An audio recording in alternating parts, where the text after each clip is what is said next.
Welcome back to Anxiety Slayer. I'm Shan Vanderleek, here with my wonderful friend and co-host Ananga Severe. And today we're going to be discussing 3 ways to relax the hold of anxiety. Welcome back, Ananga. Hey, Shan. Let's begin by talking about the 3 ways that we relax the hold of anxiety and that we've found over many, many moons to help us feel better in our bodies and in our minds, and take it from there. The first thing we both share together when we're talking and in the podcast, I think, is movement. Yeah. When we don't move, we become more anxious because we have more time to be in our heads instead of moving about the world, whether it be mindful walking or yoga or qigong or dancing or hiking, whatever it is that we do to move our bodies is such a beautiful way to care for ourselves, body, mind, and spirit. What I've learned from my own experience with anxiety is that it can have quite a paralyzing effect, especially nighttime anxiety. That can be particularly difficult to deal with. But I've had days where I've just been sitting in my chair and then anxiety will come, and during particularly challenging times in my life, I feel like it's got me. It just rears up and catches me. And what I've learned is to not stay sitting, because it feels like a hostage situation to me when anxiety flares like that. It really gets hold of my mind, and then I'm stuck with it. And whatever it's going to throw up, it kind of gains momentum when you're stuck with it. So one of my favorite things to do is a very simple movement, is to get up and walk. Sometimes I shake my body, shake my arms and legs, or bounce on my heels. That's a qigong move for freeing stuff up, just bouncing on your heels, shaking your arms, loosening your shoulders. And I'll just start tapping, pacing up and down and tapping on the collarbone point in the EFT tapping sequence. Just tapping on the collarbone, taking deep breaths. And the anxiety very quickly starts to ease. But it's really important to get up, go for a walk, make some tea, do something, take a shower, something moving away. Move. Yeah, move. Move it, move it. Yes. And remind us how the collarbone point is helpful when we're starting to feel anxious. In traditional Chinese medicine and acupuncture and all those wonderful Eastern energy traditions, that point is called K27. So it's on the tail end of the kidney meridian. The kidney meridian starts in the middle of the bottom of our feet and runs up the legs through the trunk of the body, and it ends in point 27 by the collarbone. And that's a particularly good point for tapping for releasing fear.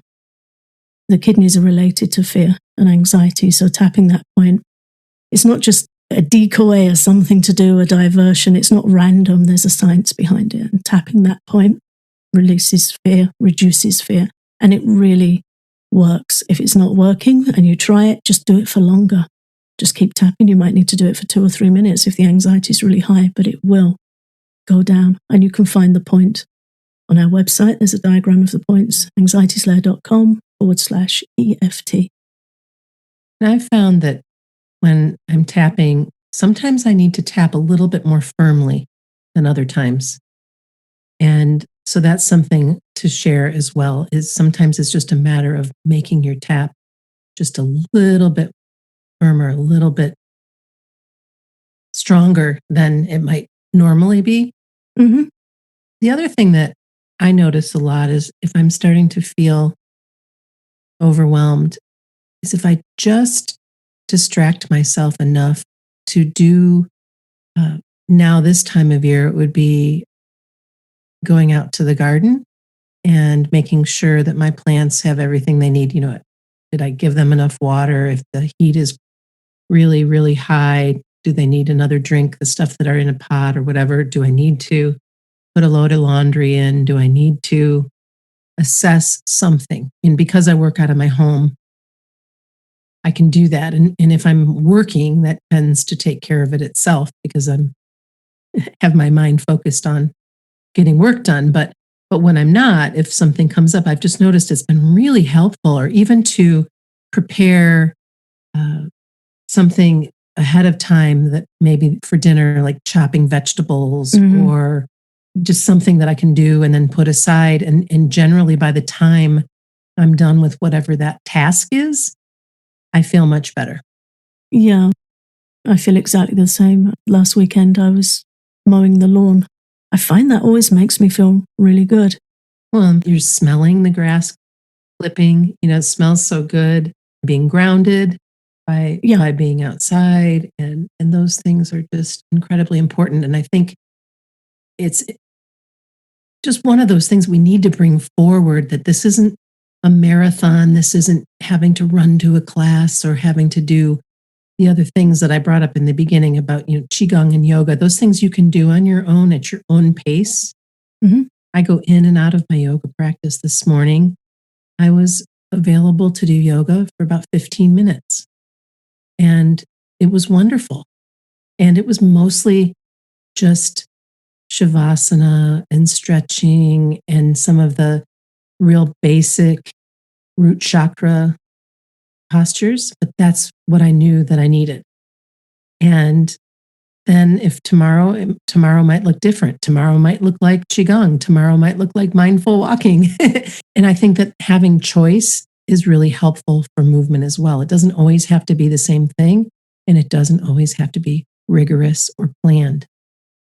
No, and I think if anxiety is high, particularly if there's health anxiety or anxiety about heart health, it's good if it isn't rigorous. True. Because we can get anxious when the heart rate elevates. So it's good to find something gentle, flowing, mindful, and something that's not weather dependent. The trouble is with the anxious mind is it can be so awkward and so rigid and not our friend that it will throw up obstacles every which way to anything we're trying to do to help ourselves. And then we get caught in that procrastination space and being held hostage. So it's definitely good, as you said, to have variety. Have a few things bookmarked that you like, make a list, stick it somewhere on a pin board, on a fridge, a list of options of different ways of moving, and even going and taking a shower. That's also moving. Anything that isn't stuck on your rear end is moving. Anything counts, even if it's running up and down the stairs a couple of times, or anything that gets you up and moves you away from that hostage anxiety situation counts, whether it's chores or exercise or whatever, walking the dog, whatever it is, playing with a child, going for a swim, whatever's easily available to you that counts as just moving away from being held, frozen with anxiety. And the next way to relax the hold of anxiety is through nourishment and being mindful of what we are putting in our bodies and on top of our bodies. So through what we eat, what we drink, what we take in through our skin, and of course, what we feed our mind. Nutrition makes a huge difference to anxiety. Ayurveda, India's ancient science of life, teaches that what we eat doesn't just affect us today, it affects us for several days after we eat it. It works through the different tissue layers of the body, right down to our nervous system. Over several days after eating, what we eat becomes more and more refined, healthy, peaceful eating that isn't causing stress to anyone is ideal, easily digestible. Ayurveda teaches that we're not what we eat, we're what we digest. So to really look at how our body's responding to our food, how available is our food to us? Are we suffering with heartburn or gas or something after eating? If we are, those things need support to make sure that we're digesting our food as best we can. I've been finding the use of enzymes and probiotics really helpful. And to each his own, of course, but if I'm going to have a heavier meal, I will always accompany that with some enzymes to help break it down. And then probiotics are something that my doctor recommended based on my age and body type, and just getting some of those probiotics in so that you have a healthy stomach. And so many of us don't, and especially if we've been on any medications or antibiotics, it's really important to rebuild that. And again, I'm not a doctor, but I do recommend that you speak with your doctor or healthcare practitioner about whether that might be good for you. It's been helpful for me for sure. I think any degree of proactivity and exploration when it comes to looking after our health is beneficial. We can always learn more about how to take care of our body better, how to fuel it better, nourish it better. A very simple natural remedy to increase digestion. In Ayurveda, it's described that we have a fire in the stomach. Jata Agni is the fire of digestion. So it needs stoking sometimes before we eat so that it can burn off what we eat healthily. And one simple way to do that is to take a little ginger, fresh ginger before meals, just to stoke that fire. And I find that a really helpful analogy as well. If you think of a fire and kindling a fire and it being able to cook the food that gets put on it, take care of the fuel that gets put on it. And something we're very good at doing in the West is dousing the fire with too much cold, damp food. Right. So if you think of a fire that you dump a load of wet leaves from the garden on, it starts smoking and choking. That's what we don't want to be doing in our bodies. So particularly when we're stressed or anxious, our digestion's already going to be compromised a little bit. It's under duress from the anxiety, from the stress. So to take it easy and give it things that are easy to digest, not overeating and not too much cold, not too much damp, warm, wet, slightly oily foods are considered ideal for the nerves. It's also important that we are mindful about what we take in through our skin. There are so many different body products out there, and a lot of them have all kinds of chemicals and contain things that we really probably ought not put on our skin, but we're not really aware of it, or it smells good, or it's something we've always done or always used, or those kinds of things. And I know that over the years, I have done a big shift or I've made a big shift in what I put on my skin. And now it is so much cleaner. There are fewer ingredients, or if I do have oils, they're made by somebody that I know who uses only the best clean ingredients, or a company that uses very few ingredients, all which are good for your skin. And there's an often overlooked option with nourishment to nourish ourselves via our skin. To allow healthy oils to go into the skin and into the deeper tissues of the body, which is where it's recommended in Ayurveda that we practice oil massage, particularly with sesame oil.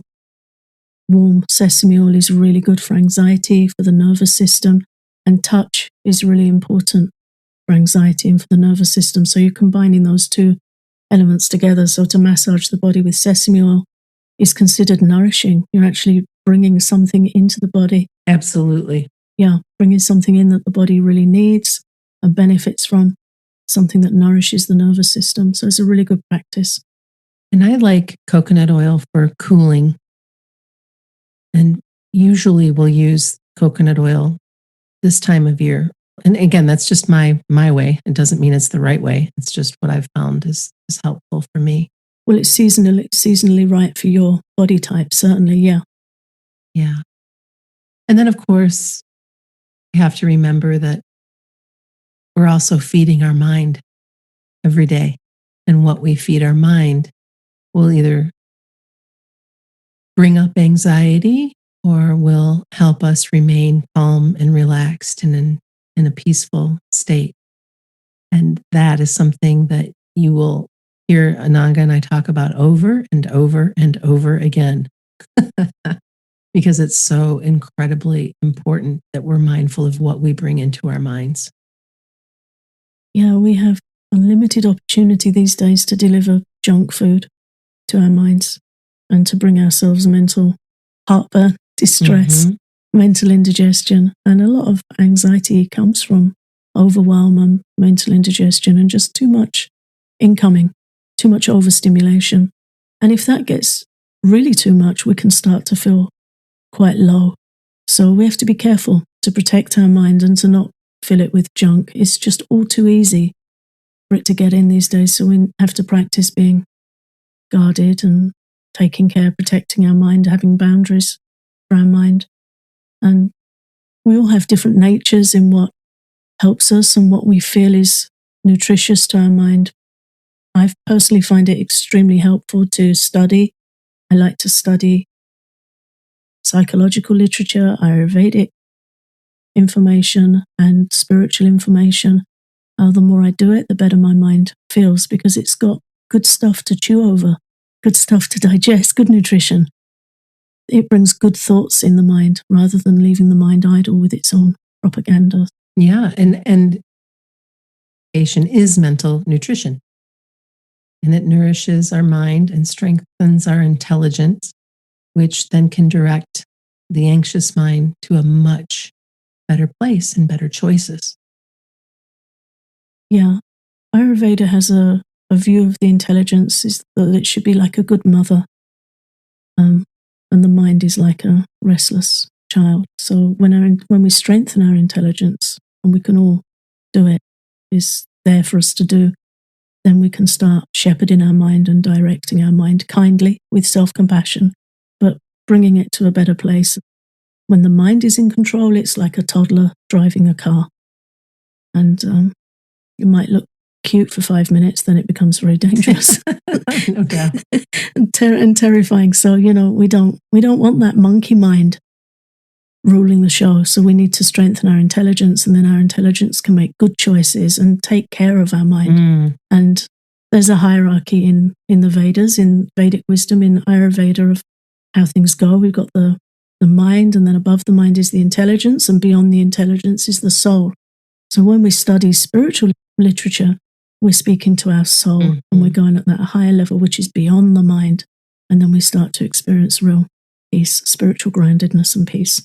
That makes me think of the 14-day challenge that I just finished.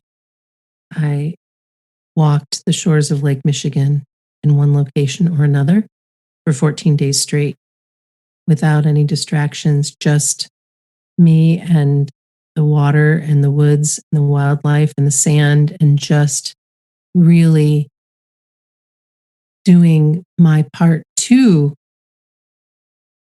my higher self and to stop the flow of content coming at me from screens, or even the loveliest book or song or podcast or meditation. I needed to not have any of that. I needed to just be with myself. And it was incredibly supportive. I feel so grounded and wonderful after that experience. And I invite you to consider something like that for yourself, to give yourself a challenge, whether it be part of what we're talking about today through movement or nourishment, or what we're going to speak of next, relaxation, whatever might work, where you can set up a challenge and look after yourself in that way. It really does pay off. And if you're a patron, I did a short recording about that you can listen to on our Patreon account. Yeah, I think it's very valuable to be able to take the action we feel we need to nourish ourselves, and to check in with ourselves after any activity and just ask, how do I feel? Yeah. After that, do I feel more calm, more grounded? Do I feel like I've got a bit more space? Do my nerves feel less jangled? Or has that increased my anxiety? And to just check in. Yeah, notice how you feel. Notice and adjust. The difficult days with anxiety will tell us we have nothing we can do, nothing works, tried everything. It's not true. That's just anxiety's propaganda. Yeah. There's always new things to try. If we've tried something and we think it doesn't work, try something different, or try it more, or see how other people are doing it. There's always things we can learn, always things we can try. And something's going to work if we give it a chance. And then the third way to release the hold of anxiety is to practice relaxation, to relax. And I realize that anxiety makes it hard to relax because the energy of anxiety is quite restless. But honestly, we need to rest and relax, to recover, to get to the other side of those anxious feelings. And so when you find ways to relax that engage your mind in a peaceful way, you will feel incredibly supported. And that, of course, includes guided meditations of the likes that Ananga and I have recorded. I don't even know how many, seems like hundreds. Creative activities where you can draw or paint or sculpt or garden or whatever it is to you that means creation. Certainly, reading, poetry, and journaling are all wonderful ways to relax. So, we're not inviting you to just sit there or to just nap, although I must say I'm a big proponent of naps. I nap almost every day, even if it's just 15 minutes. It helps me, so I do it. And then because I know what helps, I know what choices I can make. And because I have that menu, just like you do, I can choose, in this moment, what would be really good for me right now? In this moment, what would I like to read? Or maybe reading feels like too much, because sometimes when I'm anxious, all of the words kind of run together and I have to read a sentence over like 5 times to even let it sink in. And that's when I realized, reading is not a good choice for me right now. This is where we need to know our own personal workarounds. I've noticed with myself on days when reading might be difficult, I can listen. I can listen to an audiobook and I might choose to do some colouring in to bring some extra focus and creativity. And so anxiety makes it very hard to be with ourselves, but there are ways to do it where the mind is peacefully engaged. We're still relaxing, but we're taking care that the anxious thoughts aren't running away with us. And I find when I can't read, if I journal, I can get whatever is whizzing about in my head out onto the page. And that is often helpful.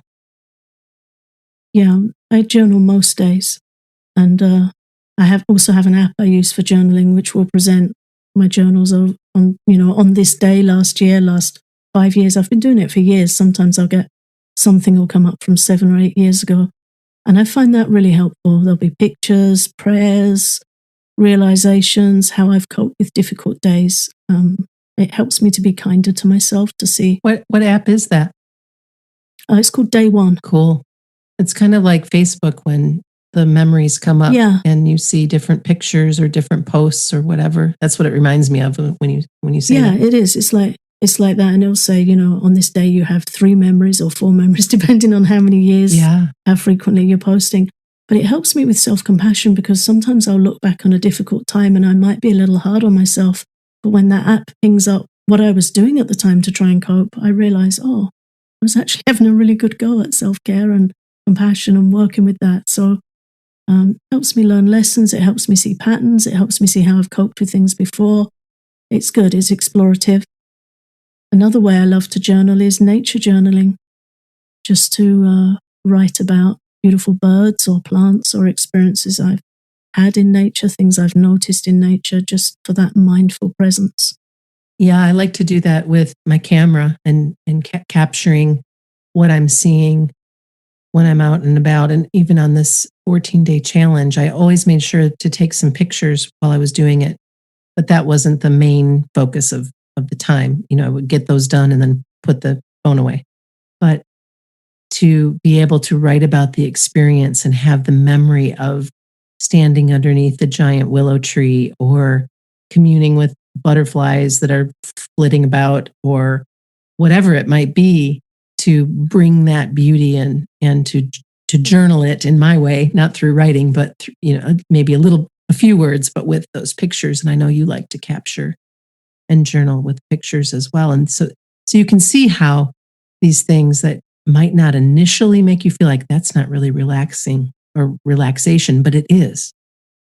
Yeah, and it's creatively engaging the mind. So it's an easy form of relaxation. Relaxation doesn't have to be sitting doing nothing. That can be very hard when we're anxious, because the energy of anxiety is restless and it's moving.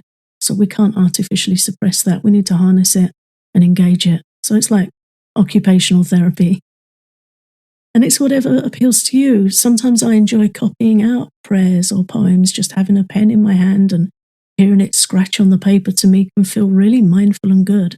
So find your thing and tell us in our group. Come on the Facebook group and share with us what you're doing. And then when you share, you'll be helping and inspiring others. We've all got our areas that we can turn to. Yeah, we'd love to hear what's working for you. We know that it's easier to come forward with what's bugging you or what's cropping up as far as symptoms and things like that. But what if we were to start talking about what works and what practices we're using and what we're doing? I think you'll find some real help with that if you give yourself the space to explore. Thank you so much for coming back for another episode of Anxiety Slayer. We are incredibly grateful that you continue to join us week after week. And if you want to dig deeper with us, you can join our Patreon and get, I think we have over 100 downloads now that are up for calming anxiety, guided relaxations, EFT tapping, these little journals that I do that are recorded, so many sessions and things that are available to you. And you can learn more at patreon.com/anxiety slayer. And we'll see you again next week.